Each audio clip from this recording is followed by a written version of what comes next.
Andrew Carnegie, from poor messenger boy to wealthy magnate. Born on Wednesday, the 25th of November, 1835, Andrew Carnegie went from a poor messenger boy from the Pittsburgh telegraph office to become a self-made steel tycoon, a philanthropist, and one of the wealthiest entrepreneurs of the 19th century. In today's video, we'll be looking at the life of Andrew Carnegie to use his life story to inspire young people who may be discouraged about life. We hope this video gives you the courage you need to believe in yourself and pursue your biggest dreams. If you're new here, consider subscribing so that you won't miss other interesting videos like this.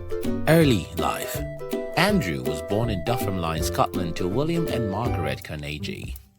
Andrew lived with his family in just one main room, whose ground floor was also shared with the neighboring Weavers family. This main room served as the family's living room, bedroom, and dining room. In 1836, Andrew's father got a better income and moved the family to a bigger apartment. Andrew attended a free school in Dunfermline, which was gifted to the town by philanthropist Adam Rowland. Andrew's father soon lost his weaving job due to the invention of weaving machines, and this led his family back into extreme poverty.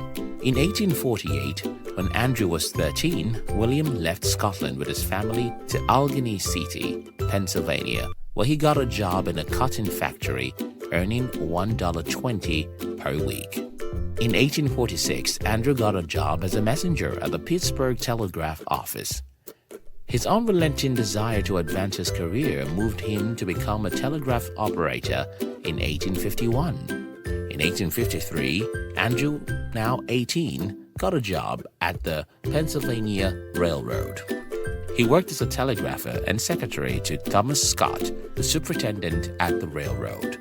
Andrew's father died in 1855, but Andrew's desire to cater for his family led him to educate himself. He soon saved sufficient money to buy a house for his mother. A few years later, he took up Scott's old job as the superintendent of the Pennsylvania Railroad. Steel Tycoon.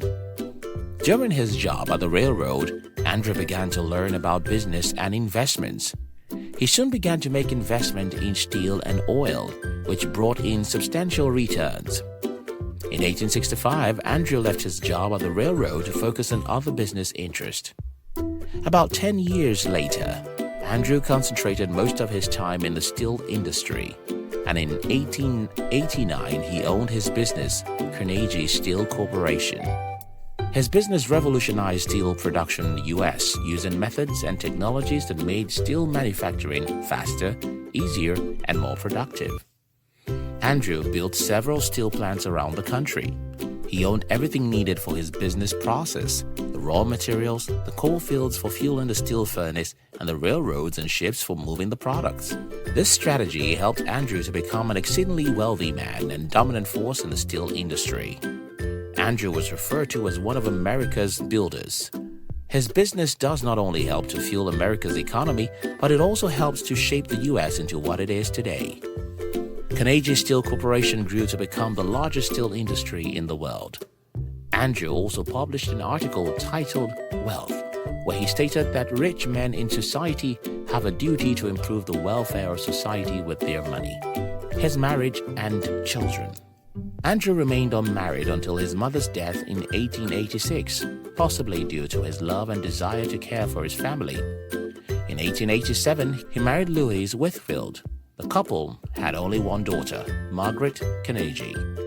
Though Andrew and his family began to spend 6 months in Scotland each year, he kept a keen eye on business problems and development at the expense of his love life. Trials and controversies. Many believe that Andrew's success came at the expense of his employees. This is evident in the notable Homestead Strike of 1892. Andrew had acquired another Carnegie steel plant in Homestead, where he invested heavily in new equipment and plants. He automated most of the plant's operations, increased production, and cut down the number of employees. These employees formed a union with which the steel company established work agreements and wages.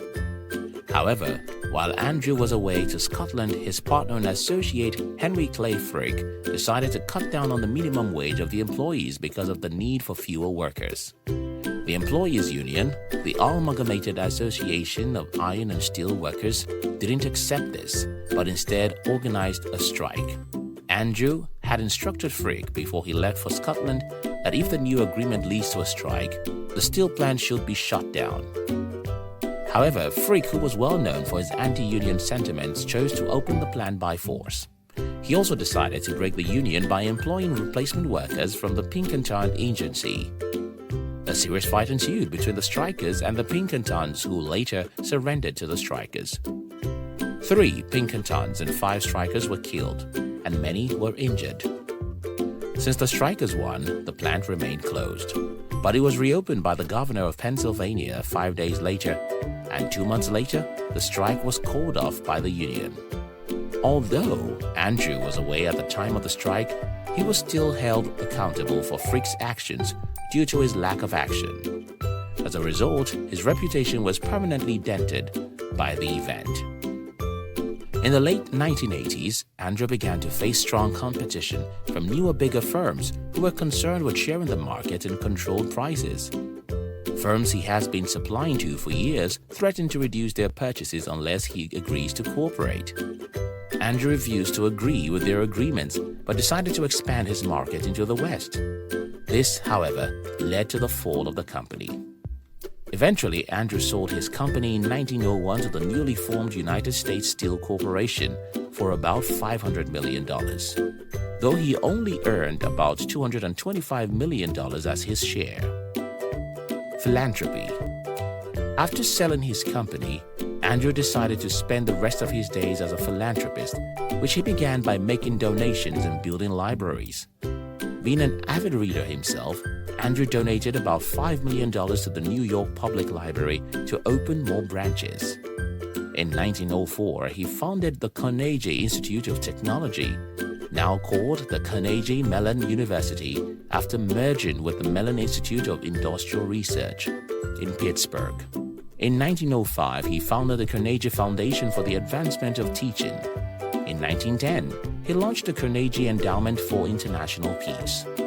Andrew made several other donations and supported the opening of more than 2,800 libraries. His interest in music also led him to fund the construction of more than 6,500 church organs. His death.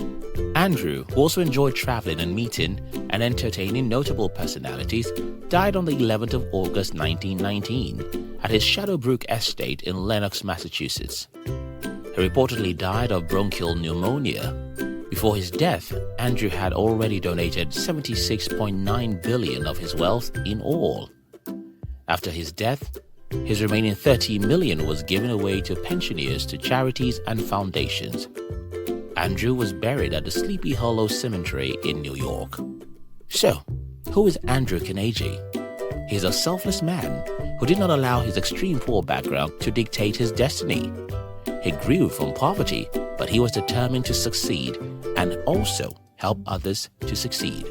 Are you out there, boggled down by hardships and feeling a little lost?